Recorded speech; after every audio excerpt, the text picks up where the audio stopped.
السلام علیکم دوستانو د مستر افغان چینل ته اشراق ناس دوستانو نن ورځ به مونږ پی وپېژنو پی یعنی په پښتو کې مونږ ورته وایو پی دوستانو دا د پی توری چیرې او څنګه استعمالیږي د پی توری دا توری د پی غږ لري او د کلمو په پیل کې د ان او اس څخه د مخه نه ادا کیږي د پی توری دا توری د پی غږ لري او د کلمو په پیل کې د ان او اس څخه د مخه نه ادا کیږي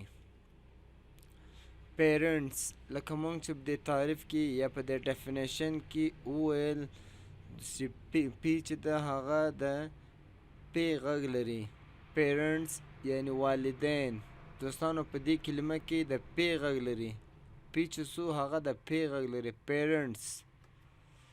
پور غریب په دې کې هم دوستانو د پی غږ لري پور لکه مونږ څنګه په دې تعریف کې وایو له اس او ان څخه د پی توری د مخه نه ادا کیږي لکه سایکالوجي ارواپوهنه سایکالوجي ارواپوهنه او د ان څخه د مخه نه ادا کیږي د پی توری د ان څخه د مخه هم نه ادا کیږي لکه دوستانو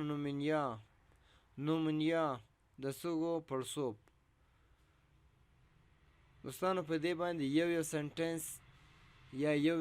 یوه جمله ما هم جوړه کړې هغه د دې لپاره چې موږ ورباندې پوه شو که چیرې دا الفاظ د کلمو په منځ کې لیکلي وي نو موږ به ډېر په اسانۍ سره وپېژنو پیرنټس یعنی والدین I love my parents زه له مور او پلار سره مینه لرم یعنی زه له والدینو سره مینه لرم پور غریب لکه the rich people should give charity to the poor people دوستانو ریچ یعنی شتمن خلک باید غریبانو ته خیرات ورکړي the rich people should give charity to the poor people psychology ارواپوهنه there are always people in the world who are successful in the psychology په نړۍ کې تل داسې خلک شتون لري چې په ارواپوهنه کې بریالي وي there are always people in the world who are successful in psychology په نړۍ کې تل داسې خلک شتون لري چې په ارواپوهنه کې بریالي وي نومونیا یعنی د سږو پړسوب the doctor told him your son had pneumonia problem ډاکټر ورته وویل ستا زوی د سږو پړسوب ستونزه لري دوستانو دا و د نن ورځو درس الله دې وکړي تاسو ته خوشحال ورځي چینل د سره لایک سبسکرایب او شیر کړئ